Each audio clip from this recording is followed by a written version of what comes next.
정성산 TV를 애청해주고 계시는 대한민국 국민 여러분, 해외 동포 여러분, 탈북민 여러분들과 해외에 계시는 북한 동포 여러분 안녕하십니까? 이번 시간에는 외신들, 지금 중국 난리가 났으며 2,000개의 은행 충격 상황이 터져 중국 공산당 이래 최악의 은행들, 이번 소식의 핵심 과연 무엇이겠습니까? 그전 방송에서도 강조해 드렸습니다만 하늘도 중국 공산당을 버린 걸까요? 지금 중국 역대급 장마, 폭우, 폭풍, 기상 상황도 최악의 상황 아니겠습니까? 자, 우리가 왜 이번에 미국 대통령 선거에서 트럼프 대통령이 당선되어야 하는지 한번 좀 잘 생각해 봐야 합니다. 트럼프 대통령 당시에 미중 무역전쟁으로 중국 공산당이 얼마나 힘들었습니까? 자, 자나깨나 반중 친미 천멸 중국만이 정답입니다. 정성산TV 좋아요, 구독, 알림은 큰 힘이 되겠습니다. 후원해 주시는 모든 분들께 가열차게 멸공. 중국 시진핑이 중국 경제 발전을 위해 금융 강국을 구축해야 한다고 강조하고 있지만, 그러나 지금 중국 은행 2,000여 개 이상의 은행들이 충격적인 상황에 처했다고 외신들이 속속이 전하고 있습니다. 중국 공산당 이래 최악의 충격 상황에 빠진 중국 은행들.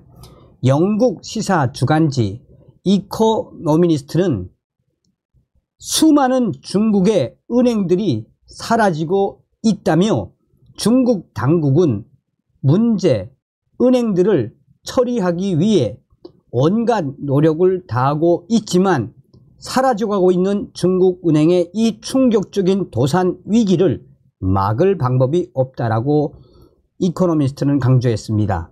중국 금융계에서는 최근까지 금융기관이 붕괴되거나 다른 은행과 합병된 사례가 거의 없었지만 올해 특히나 최근 들어 많은 금융기관들이 버티지 못하고 줄도산 위기에 처했다라고 영국의 이코노미스트는 강조하고 있습니다. 지난 6월 마지막 주에만 40여 개의 중국 은행들이 다른 대형 은행에 통합되거나 아예 문을 닫았습니다. 이는 과거 금융위기 시기에도 볼 수 없었던 일이라고 이코노미스트는 강조했습니다. 그러면서 중국 공산당 이래 최악의 충격 상황에 빠졌다라고 전했습니다. 중국 규제 당국은 그동안 금융업계의 부실 확대 조짐을 감지하고 다양한 개혁과 통폐합을 추진해 왔습니다. 2019년 이후 여러 중견 은행들이 무너져 내렸으며 심지어 국영 금융기관들마저 심각한 타격을 입고 있습니다.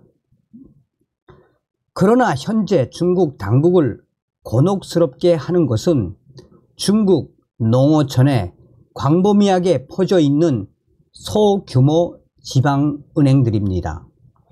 이 은행들은 주로 서민들을 대상으로 영업을 해왔기 때문에 이들의 부실 문제는 많은 중국 인민들의 삶에 충격적인 악영향을 줄 수밖에 없는 상황이 벌어진 것입니다. 이코노미스트에 따르면 중국 농어촌에는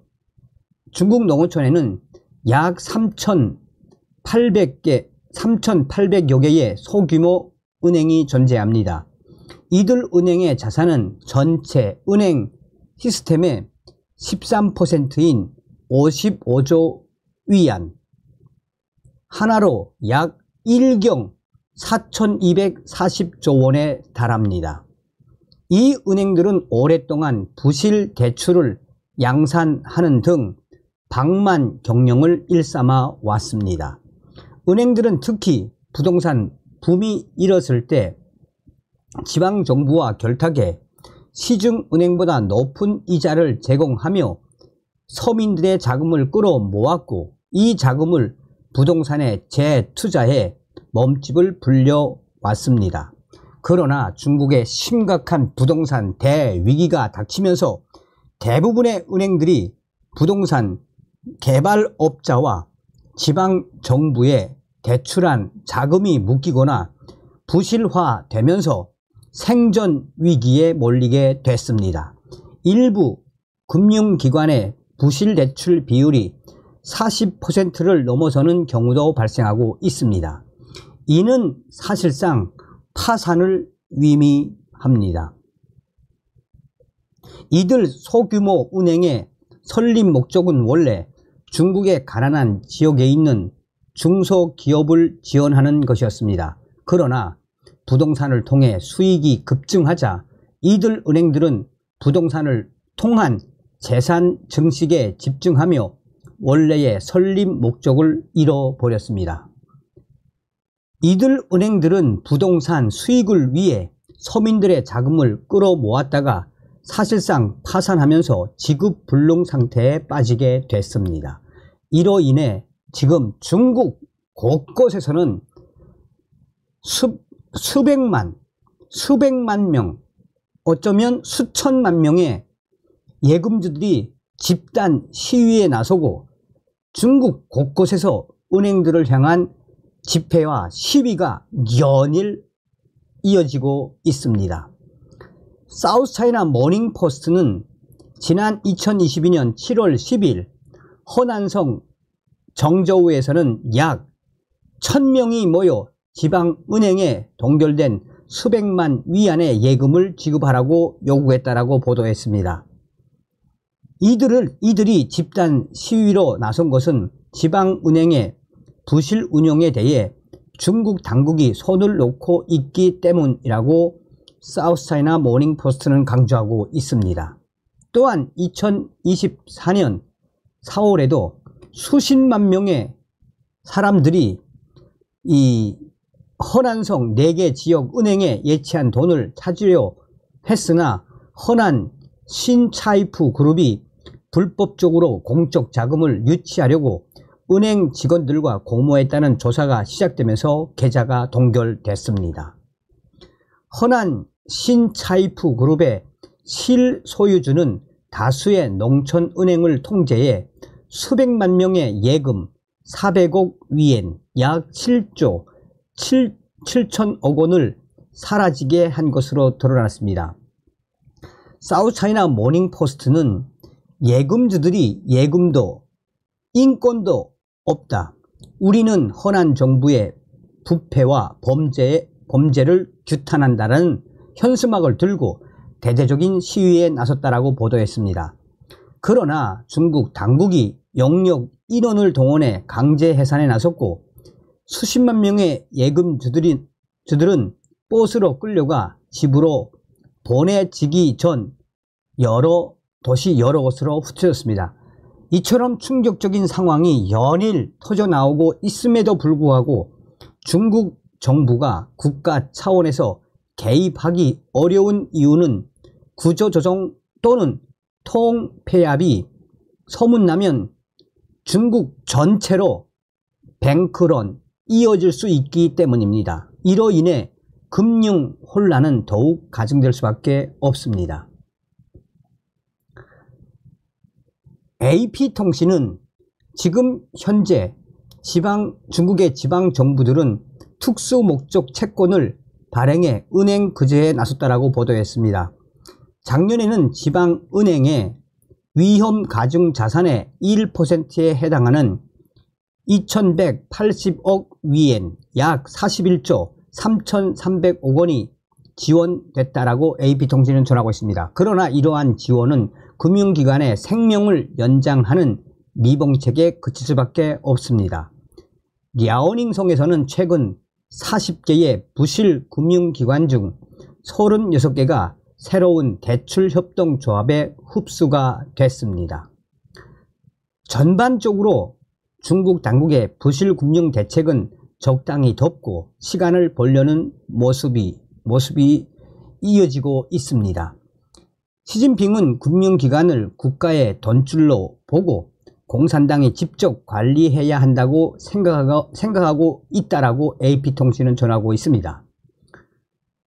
중국이 2001년 세계무역기구 정식 회원이 된 이후 자국 금융권을 월가 모델로 재편했지만 시진핑은 서방 금융 모델이 중국에 부적절하며 중국 특성에 맞는 금융 시스템이 필요하다고 주장하고 있습니다.